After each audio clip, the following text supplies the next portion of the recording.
छत्तीसगढ़ में भाजपा की 10 लोकसभा सीटों में जीत के बाद गुरुवार को कार्यकर्ताओं की अहम बैठक हुई, जिसमें सभी नवनिर्वाचित सांसद भी शामिल हुए। इसी दौरान दुर्ग के नवनिर्वाचित सांसद विजय बघेल भी बैठक में मौजूद थे, जहां हमारे संवाददाता राघवेंद्र पांडे ने उनसे खास बातचीत की। तो आइए सीधा रुख करते हैं हमारे संवाददाता राघवेंद्र पांडे की ओर। दूसरी बार दुर्ग से जीत के आ रहे हैं, उनसे बात करते हैं। सर, किस तरीके से देख रहे हैं इस जीत को? मैं जनता जनार्दन को बहुत धन्यवाद देता हूं, आभार व्यक्त करता हूं। उनका आशीर्वाद मिला और ज़्यादा वोटों से जिताए।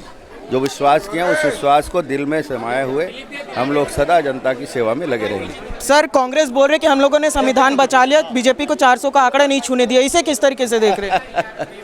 वो लोग बकवास करते हैं। लोगों को उलझाने का, लोगों को भ्रमित करने का जो काम किया है, कुछ जगह वो सफल हुए, उसी में वो खुश हो रहे हैं।